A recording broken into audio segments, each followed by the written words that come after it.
नमस्कार. आज या व्हिडिओमध्ये आपण पाहणार आहे, तुम्ही जर इटलीला या ठिकाणी शिकायला जात असाल तर या ठिकाणी कोणकोणते व्हिसा चे टाइप्स तुम्हाला स्टुडंटसाठी लागत असतात. तर हा व्हिडिओ तुम्ही शेवटपर्यंत पाहायचा आहे आणि तुमच्या मित्रांना सुद्धा या ठिकाणी पाठवायचा आहे. लक्षात ठेवा, क्रमांक 1 ला आहे बॅचलर, मास्टर किंवा पीएचडी साठी युनिव्हर्सिटी डिग्री स्टुडंट व्हिसा आहे, ज्याला आपण टाइप डी असं म्हणतो. याचा जो कालावधी आहे तो साधारणतः 1 ते 3 वर्षापेक्षा जास्त या ठिकाणी तुम्ही राहू शकता.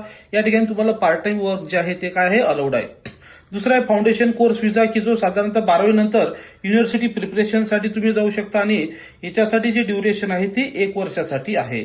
नंतर आहे लँग्वेज कोर्स स्टुडंट व्हिसा. या ठिकाणी इटलीमध्ये तुम्हाला जर इटालियन लँग्वेज शिकायची असेल तर या ठिकाणी 90 दिवसापेक्षा जास्त कालावधीसाठी राहायचं असेल तर स्टुडंट टाईप डी व्हिसा तुम्हाला आहे आणि 90 दिवसापेक्षा कमी जर असेल तर तुम्हाला type C short term visa आहे. मात्र या ठिकाणी वर्क परमिशन तुम्हाला त्या ठिकाणी मिळत नाही, कारण की हा शॉर्ट व्हिसा असतो.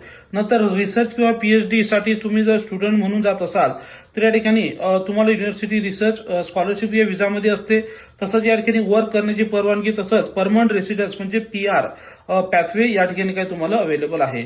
नंतर हा एएफएम स्टुडंट व्हिसा, ज्याच्यामध्ये आर्ट्स असेल, फॅशन, म्युझिक, अकॅडमिक अशा प्रकारचा जो व्हिसा आहे, ज्याच्यामध्ये कोर्स रिलेटेड तुमचं व्हिसा आहे.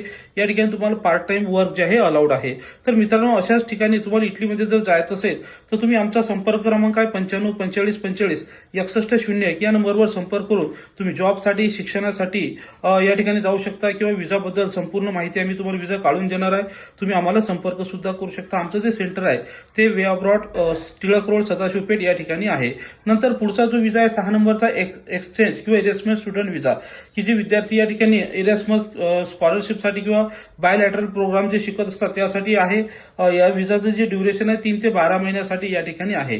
नंतर स्टुडंट व्हिसाचा पुढचा प्रकार आहे स्टुडंट व्हिसा कन्व्हेन्शन, म्हणजे स्टुडंट मधून तुम्हाला वर्कमध्ये स्टडी कंप्लीट झाल्यानंतर हा व्हिसा तुम्हाला असतो. साधारणतः तुमचा काय कोटा आहे, त्या ठिकाणी किती विद्यार्थी ठेवायचे त्यानुसार तुमचा असतो.